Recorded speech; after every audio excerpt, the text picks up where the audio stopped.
आप सभी को मेरा नमस्कार। मैं हूं रविंद्रा और मैं आप सभी का इस चैनल पर हार्दिक स्वागत करता हूं। आज की क्लास में हम लोग बात करेंगे कि जलमंडल क्या है। जलमंडल के विषय पर हम गहराई से अध्ययन करेंगे। तो चलिए शुरुआत करते हैं। सबसे पहले आपको बता दें कि जलमंडल को इंग्लिश में हाइड्रोस्फीयर कहते हैं। क्या कहते हैं? अंग्रेजी में हाइड्रोस्फीयर कहते हैं। इसका अर्थ ये होता है कि पृथ्वी पर उपलब्ध संपूर्ण जल, यानी पृथ्वी पर जितना भी संपूर्ण जल उपलब्ध है उस भाग को क्या कहते हैं? जलमंडल कहते हैं। क्लियर? पृथ्वी के पूरे भाग के 71% भाग पर जल पाया जाता है, यानी पृथ्वी का जितना भी भाग है उस पर पूरे भाग पर 71% भाग पर जल पाया जाता है। ऐसे समझिए, ये पृथ्वी मान लेते हैं और इस पर इसका 71% भाग जल से घिरा हुआ है। इसे क्या कहते हैं? जलमंडल कहते हैं। और शेष जो बचा है 29% भाग यह स्थल है, इसे स्थल मंडल कहते हैं। क्लियर? परीक्षा में पूछा भी जाता है कभी कभी कि कितने प्रतिशत भाग पर, पृथ्वी के कितने प्रतिशत भाग पर जल पाया जाता है, तो 71% भाग पर जल पाया जाता है। ठीक है, अब इसकी विशेषताओं के बारे में हम अध्ययन करेंगे। विशेषताएं कौन कौन सी? इसकी मुख्य 4 विशेषताएं हैं।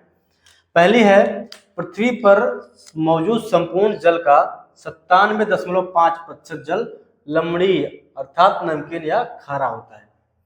कितने भाग पर है? 97.5% भाग जल लवणीय यानी खारा जल होता है। ये इसलिए होता है क्योंकि इसमें NaCl मतलब NaCl का मतलब सोडियम क्लोराइड का मिश्रण पाया जाता है, इसलिए ये खारा जल होता है, लवणीय जल होता है। समझ में आ गया? दूसरी विशेषता है कि पृथ्वी पर मौजूद संपूर्ण जल का 2.5% जल शुद्ध रूप में पाया जाता है। शुद्ध रूप क्या होता है? पीने योग्य जल। ठीक है, शुद्ध रूप को पीने योग्य जल होता है क्योंकि इसमें सोडियम क्लोराइड का मिश्रण नहीं होता है। क्लियर? अब तीसरी विशेषता यह है कि पृथ्वी पर मौजूद खारा या लवणीय जल कहाँ पाया जाता है? सागरों एवं महासागरों में पाया जाता है। क्लियर? यानी जो लवणीय जल है, ये 97.5% जल जो लवणीय है या खारा जल है, यह सागरों एवं महासागरों में पाया जाता है। ठीक है, समझ में आ गया?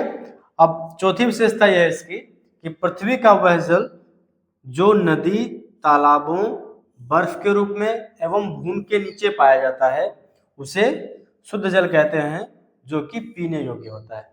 ठीक है, जो हमारे पीने योग्य जल है वो कहाँ कहाँ पाया जाता है? नदियों में, तालाबों में, बर्फ के रूप में और भूमि के नीचे। समझ में आया?